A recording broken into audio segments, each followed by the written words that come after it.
ಎಲ್ಲರಿಗೂ ನಮಸ್ಕಾರ.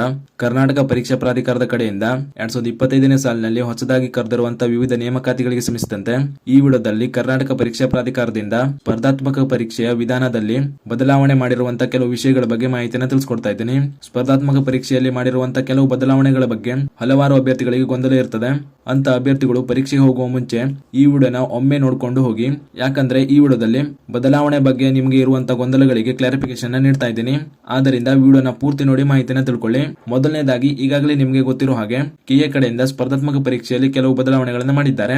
ಈ ಬಗ್ಗೆ ಕೆಎ ಕಡೆಯಿಂದ ಅಧಿಕೃತವಾಗಿ ನಿಮ್ಮ ನೇಮಕಾತಿಯ ಅಧಿಸೂಚನೆಯಲ್ಲಿ ಕ್ಲಿಯರ್ ಆಗಿ ಮಾಹಿತಿಯನ್ನು ನೀಡಿದ್ದಾರೆ. ಆದ್ರೂ ಕೂಡ ಕೆಲ ಅಭ್ಯರ್ಥಿಗಳಿಗೆ ಗೊಂದಲ ಇರೋದ್ರಿಂದ ಈ ವಿಡಿಯೋದಲ್ಲಿ ಮಾಹಿತಿಯನ್ನು ತಿಳಿಸ್ಕೊಡ್ತಾ ಇದ್ದೀನಿ. ಮೊದಲನೇದಾಗಿ, ನೀವು ಸ್ಕ್ರೀನ್ ಮೇಲೆ ಕಾಣ್ತಾ ಇರೋ ಹಾಗೆ ಅಧಿಸೂಚನೆಯಲ್ಲಿ ತಿಳಿಸಿರುವಂತಹ ಮಾಹಿತಿಯನ್ನು ನೋಡ್ತಾ ಹೋಗೋಣ. ಸ್ಪರ್ಧಾತ್ಮಕ ಪರೀಕ್ಷೆಯ ಪ್ರಶ್ನೆ ಪತ್ರಿಕೆಗಳಲ್ಲಿನ ಪ್ರತಿಯೊಂದು ಪ್ರಶ್ನೆಗೂ 4 ಪರ್ಯಾಯ ಉತ್ತರಗಳಿದ್ದು, ಅಭ್ಯರ್ಥಿಯು ಯಾವುದಾದ್ರೂ ಒಂದು ಸರಿ ಉತ್ತರವನ್ನ ಮಾತ್ರ ಆಯ್ಕೆ ಮಾಡತಕ್ಕದ್ದು ಅಂತ ತಿಳಿಸಿದ್ದಾರೆ. ಅಂದ್ರೆ ನಿಮ್ಮ ಸ್ಪರ್ಧಾತ್ಮಕ ಪರೀಕ್ಷೆಯಲ್ಲಿ ಪ್ರತಿಯೊಂದು ಪ್ರಶ್ನೆಗೂ 4 ಪರ್ಯಾಯ ಉತ್ತರಗಳನ್ನು ನೀಡಿರ್ತಾರೆ.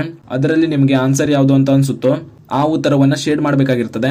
ನಂತರ ಪ್ರತಿ ತಪ್ಪು ಉತ್ತರಕ್ಕೆ 4ನೇ 1/1 ಅಂಕಗಳನ್ನ ಕಳೆಯಲಾಗುವುದು ಅಂತ ತಿಳಿಸಿದ್ದಾರೆ. ಅಂದ್ರೆ ನೀವು ಶೇಡ್ ಮಾಡಿರುವಂತಹ ಉತ್ತರದ ಆಯ್ಕೆ ಏನಾದ್ರೂ ತಪ್ಪಾಗಿದ್ರೆ ತಪ್ಪಾಗುವಂತಹ ಪ್ರಶ್ನೆಯ ಉತ್ತರಗಳಿಗೆ 0.25 ಅಂಕಗಳನ್ನ ಕಳೆಯಲಾಗ್ತದೆ. ಈ ಬಗ್ಗೆ ಎಲ್ಲಾ ಅಭ್ಯರ್ಥಿಗಳಿಗೆ ಕ್ಲಾರಿಫಿಕೇಶನ್ ಇದೆ ಅಂತ ತಿಳ್ಕೊಳ್ತೀನಿ.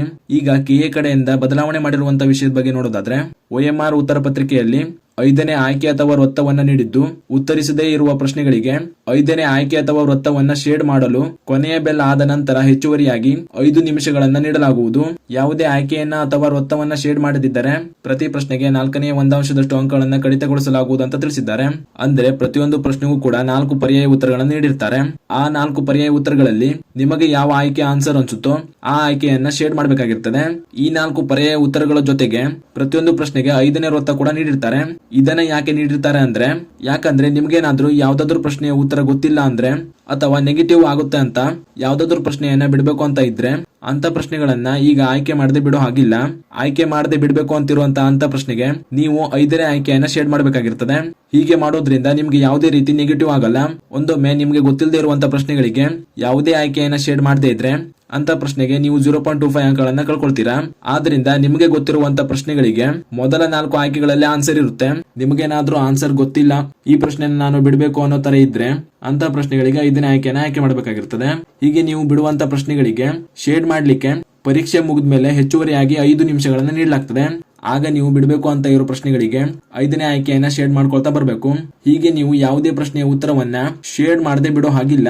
ಒಂದೊಮ್ಮೆ ನೀವೇನಾದ್ರೂ ನೆಗೆಟಿವ್ ಆಗುತ್ತೆ ಅಂತ ಶೇಡ್ ಮಾಡದೆ ಬಿಟ್ಟಿದ್ರೆ ಅಂತ ಪ್ರಶ್ನೆಗಳಿಗೆ 0.25 ಅಂಕಗಳನ್ನ ಕಳ್ಕೊಳ್ತೀರಾ. ಕೆಲವೊಬ್ಬರಿಗೆ ಕೆಎ ಕಡೆಯಿಂದ ಹೀಗೆ 5ನೇ ಆಯ್ಕೆಯನ್ನ ಯಾಕೆ ನೀಡಿದ್ದಾರೆ ಅನ್ನೋದ್ರ ಬಗ್ಗೆ ಕೂಡ ಡೌಟ್ ಇರಬಹುದು. ಯಾಕಂದ್ರೆ ಈ ಹಿಂದೆ ನಡೆದಿರುವಂತಹ ನೇಮಕಾತಿಗಳಲ್ಲಿ ಪ್ರತಿಯೊಂದು ಪ್ರಶ್ನೆಗೂ 4 ಆಯ್ಕೆಗಳನ್ನ ನೀಡ್ತಾ ಇದ್ರು. ಅಲ್ಲಿ ಅಭ್ಯರ್ಥಿಗೆ ಗೊತ್ತಿಲ್ಲದೆ ಇರುವಂತ ಪ್ರಶ್ನೆಗಳಿಗೆ ಅವನು ಯಾವುದೇ ಆನ್ಸರ್ ನ ಟಿಕ್ ಮಾಡ್ತಾ ಇರ್ಲಿಲ್ಲ, ಯಾಕಂದ್ರೆ ನೆಗೆಟಿವ್ ಆಗುತ್ತೆ ಅಂತ ಕಾರಣದಿಂದ. ಆದ್ರೆ ಪರೀಕ್ಷೆ ಮುಗಿದ ಮೇಲೆ ಹಲವಾರು ಅಭ್ಯರ್ಥಿಗಳಿಗೆ ಹೀಗೆ ಮಾಡೋದ್ರಿಂದ OMR ಶೀಟ್ ನಲ್ಲಿ ಸ್ಕ್ಯಾಮ್ ಕೂಡ ಆಗಬಹುದು ಅನ್ನೋದ್ರ ಬಗ್ಗೆ ಡೌಟ್ ಇತ್ತು. ಆ ಡೌಟ್ಗಳು ಈಗ ಅಭ್ಯರ್ಥಿಗಳಿಗೆ ಬರಬಾರದು ಅನ್ನೋ ಕಾರಣದಿಂದ ಈಗ ಹೊಸದಾಗಿ ಕೆಎ ಕಡೆಯಿಂದ 5 ಆಯ್ಕೆಗಳನ್ನು ನೀಡಿದ್ದಾರೆ. ಪ್ರತಿಯೊಂದು ಅಭ್ಯರ್ಥಿಯು ಈ 5 ಆಯ್ಕೆಗಳಲ್ಲಿ ಯಾವ್ದಾದ್ರು ಒಂದು ಆನ್ಸರ್ ನ ಟಿಕ್ ಮಾಡಲೇಬೇಕಾಗಿರ್ತದೆ. ಅಭ್ಯರ್ಥಿಗೆ ಗೊತ್ತಿರುವಂತ ಪ್ರಶ್ನೆಗೆ 4 ಆಯ್ಕೆಗಳಲ್ಲಿ ಆಯ್ಕೆ ಮಾಡಿದ್ರೆ ಅಭ್ಯರ್ಥಿಗೆ ಗೊತ್ತಿಲ್ಲದೆ ಇರುವಂತ ಪ್ರಶ್ನೆಗೆ 5ನೇ ಆಯ್ಕೆನ ಆಯ್ಕೆ ಮಾಡಿರ್ತಾನೆ.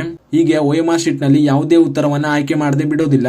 ಇದರಿಂದ ಯಾವುದೇ ಅಭ್ಯರ್ಥಿಗೂ ಕೂಡ ಯಾವುದೇ ರೀತಿಯ ಸ್ಕ್ಯಾಮ್ ಬಗ್ಗೆ ಅಥವಾ ಗೊಂದಲ ಇರೋದಿಲ್ಲ ಅನ್ನೋ ಕಾರಣದಿಂದ ಹೀಗೆ ಕೆಎ ಕಡೆಯಿಂದ ಮಾಡಿದ್ದಾರೆ. ಈ ವಿಡಿಯೋನ ನೋಡಿದ್ಮೇಲೆ ಅಭ್ಯರ್ಥಿಗಳಿಗೆ ಈ ವಿಷಯದ ಬಗ್ಗೆ ಇರುವಂತಹ ಡೌಟ್ಗಳು ಕ್ಲಿಯರ್ ಆಗಿದೆ ಅಂತ ತಿಳ್ಕೊಳ್ತೀನಿ. ನಿಮಗೇನಾದ್ರೂ ಬೇರೆ ಯಾವುದೇ ವಿಷಯದ ಬಗ್ಗೆ ಡೌಟ್ ಇದ್ರೆ ನಮಗೆ ಕಮೆಂಟ್ ಮೂಲಕ ತಿಳಿಸಿ. ಹಾಗೂ ಕೆಎ ಕಡೆಯಿಂದ ಬದಲಾವಣೆ ಮಾಡಿರುವಂತಹ ಈ ರೂಲ್ಸ್ ಬಗ್ಗೆ ನಿಮ್ಗೇನ್ ಅನ್ಸುತ್ತೆ ಅನ್ನೋದ್ರ ಬಗ್ಗೆ ಕೂಡ ಕಮೆಂಟ್ ಮಾಡಿ. ಹಾಗೂ ಈ ಮಾಹಿತಿಯನ್ನ ಪರೀಕ್ಷೆಗೆ ಹೋಗುವಂತ ನಿಮ್ಮ ಸ್ನೇಹಿತರಿಗೂ ಶೇರ್ ಮಾಡಿ, ಅವರು ಕೂಡ ತಿಳಿಸಿ. ಜೊತೆಗೆ ಇದೇ ರೀತಿ ಮುಂಬರುವಂತಹ ಮಾಹಿತಿಗಳಿಗಾಗಿ ಚಾನಲ್ ನ ಸಬ್ಸ್ಕ್ರೈಬ್ ಮಾಡಿ ಅಂತ ಹೇಳ್ತಾ ಈ ವಿಡಿಯೋನ ಇಲ್ಲಿಗೆ ಮುಗಿಸ್ತಾ ಇದ್ದೀನಿ. ಧನ್ಯವಾದಗಳು.